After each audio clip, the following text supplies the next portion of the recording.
I really say hi, Wizarding World, because I am going to finally mark off the last chapter of my childhood and finally go and see Harry Potter and the Deathly Hallows Part 2 tonight.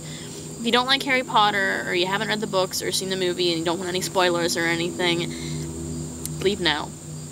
This is my fake wand, which is actually a drumstick. Yeah, alright.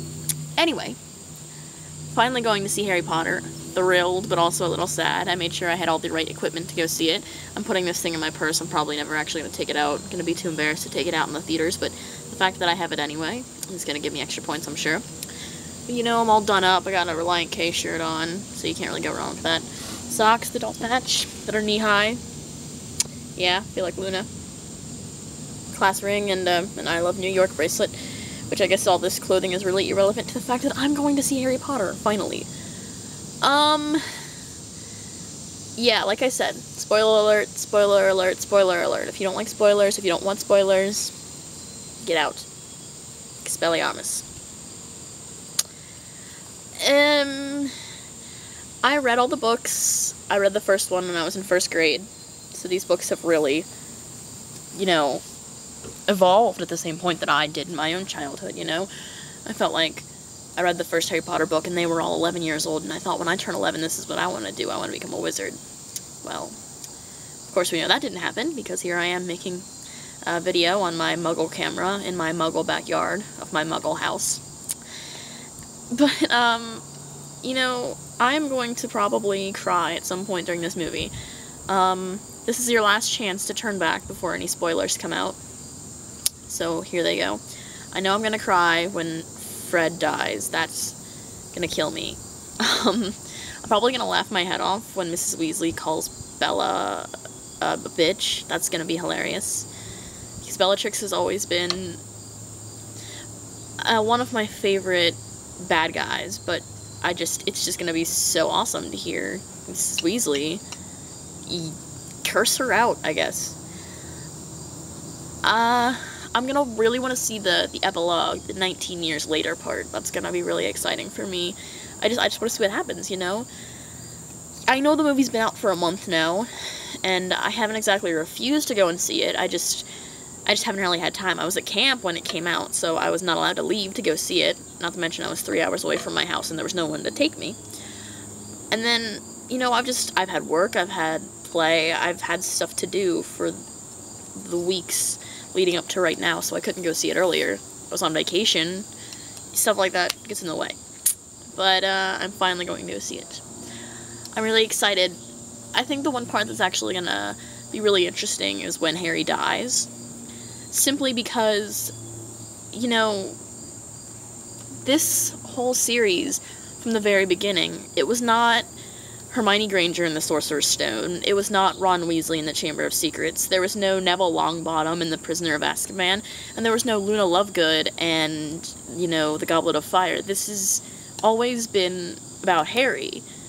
Yeah, the other characters are exponentially important to the plotline.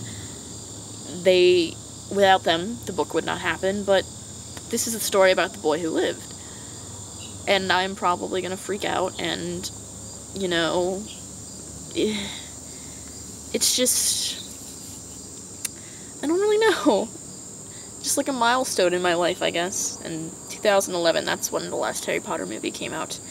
These movies that I've been seeing for my whole childhood.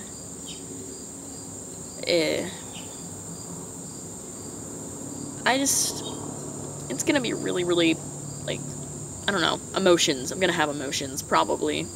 Being a girl, I know you're probably like, well, you always have emotions. But this series, I mean, from the very beginning, it was for boys and for girls. There's love, there's action, you know, the plot is so beautifully written. And the characters, these are the kind of characters that you can feel like you get to know through the story. The one character that will always have the favorite plot of mine is Severus Snape. I can't even fathom, you know, how he must have felt knowing that Lily didn't love him, knowing all of these things. So many emotions clashing right now. And when he told Harry, you know, look at me, because he has Lily's eyes, and mind blown, obviously. I'm just, whew.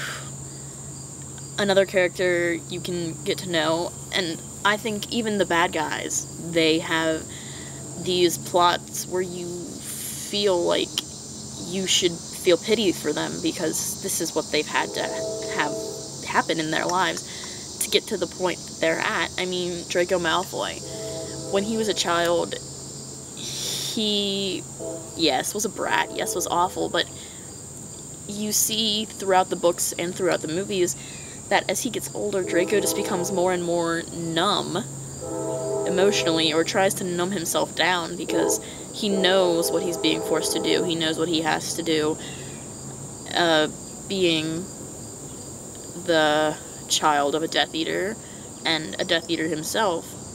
It's really sad, because you think if Lucius hadn't been this way, would Draco have actually been a happy child? I mean, in the beginning, between Harry and Draco, it starts out a friendly rivalry, but, you know, near the end, I don't know, so, I've always wondered, what if there was, like, an 8th Horcrux that we didn't know about, and it's, like, ready to kill us all? Like, what happens if Voldemort... I saw the autumn leaves